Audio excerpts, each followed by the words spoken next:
बिस्मिल्लाहिर्रहमानिर्रहीम। अस्सलाम वालेकुम।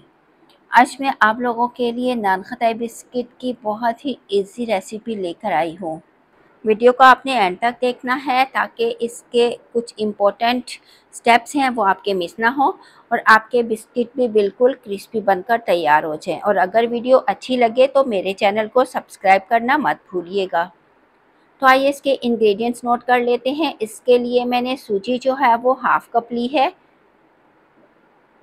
और इसके अलावा मैदा जो है वो मैंने 1 कप लिया है और जी अंडा मैंने जो है वो 1 अदद लिया है और इसको मैंने फेंट लिया है। इसको हम इंग्रेडिएंट्स के अंदर ऐड नहीं करेंगे बल्कि बिस्किट्स के ऊपर हम लगाएंगे ताकि अच्छा सा कलर आ जाए। ऑयल मैंने 3/4 कप लिया है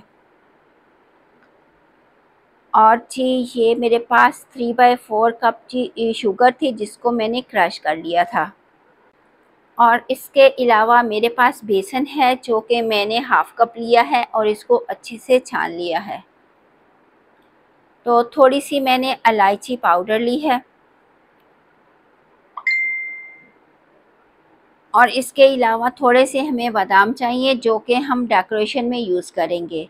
तो एक बड़ा बाउल ले लेते हैं और इसके अंदर हमने सारे ड्राई इंग्रेडिएंट्स 1 बाय 1 ऐड कर देने हैं। ये रेसिपी इस कदर झटपट तैयार होगी कि आप भी हैरान रह जाएंगे कि इतनी जल्दी हमने इतने अच्छे बिस्किट कैसे तैयार कर लिए। तो जी ये मैंने ऑलमोस्ट सारे ही ड्राई इंग्रेडिएंट्स इसके अंदर ऐड कर लिए हैं। अब इनको हल्का सा मिक्स करेंगे और कुकिंग ऑयल जो मेरे पास 3/4 कप है इसको मैंने एकदम से पूरा ऐड नहीं करना। पहले हम हाफ़ कुकिंग ऑयल ऐड करेंगे और इसको नरम हाथ के साथ जो है वो मिक्स करेंगे। अगर हम एकदम से ऑयल इसके अंदर ऐड कर देंगे तो फिर ये हमारा मिक्सर जो है वो पतला भी हो सकता है और अगर मिक्सर पतला हो गया तो हमारे बिस्किट्स ख़राब हो जाएंगे। ये आप देख सकते हैं कि अभी हमारा मिक्सर जो है ये ड्राई है। मैंने थोड़ा सा कुकिंग ऑयल इसके अंदर और भी ऐड कर दिया है। आप बटर भी ले सकते हैं या फिर आप देसी घी का इस्तेमाल भी कर सकते हैं। तो जी मैंने ऑयल थोड़ा सा इसके अंदर और ऐड कर दिया है और इसको अब हाथ में प्रेस करके आप इसकी कंसिस्टेंसी चेक कर सकते हैं। इससे ज़्यादा हमें ना थिन चाहिए ना ही थिक चाहिए। अब आपने हाथ की हथेली की मदद से इसको 3 से 4 मिनट गूंदना है। आपने इसको ज़्यादा नहीं गूंदना। 3 से 4 मिनट के बाद इसको हमने कवर करना है और कवर करने के बाद तकरीबन 10 से 12 मिनट के लिए छोड़ देना है। और इतनी देर में हम अपनी डिश जो है वो बेकिंग ट्रे जो है उसको रेडी कर लेते हैं, उसको ग्रीस कर लेते हैं और साथ ही हम अपने ओवन को भी प्री हीट होने के लिए छोड़ देते हैं। तो जी ये आपने हाथ की मदद से बिस्किट जो हैं वो प्रेस करके तैयार कर लेने हैं। ख्याल रखना है कि इनमें कोई भी क्रैक्स नहीं होने चाहिए।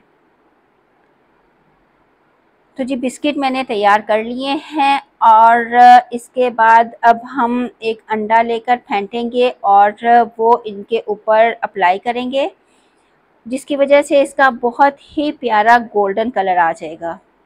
तो जी मैंने जो है वो सब बिस्किट्स के ऊपर एग लगा दिया है और अब मेरे पास कुछ बादाम है, इनको मैंने हाफ़ में कट कर लिया है और हाफ़ में कट करने के बाद इनको सारे बिस्किट्स के ऊपर लगा देना है। इससे बिस्किट की लुक और भी खूबसूरत हो जाएगी। बेकिंग इंस्ट्रक्शंस आप देख सकते हैं।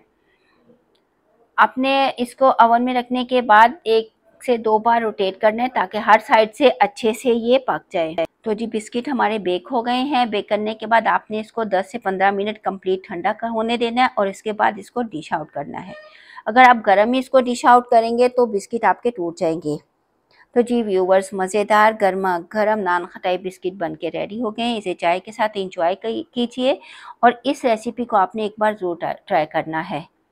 और अगर आपको ये रेसिपी अच्छी लगे तो मेरे चैनल को सब्सक्राइब करना है और मेरी वीडियो को लाइक और शेयर ज़रूर करना है। नेक्स्ट टाइम फिर कोई और अच्छी सी रेसिपी आप लोगों के लिए लेकर आऊँगी। तब तक के लिए अपना बहुत ख्याल रखिएगा। मुझे दुआ में याद रखिएगा। अल्लाह हाफिज़।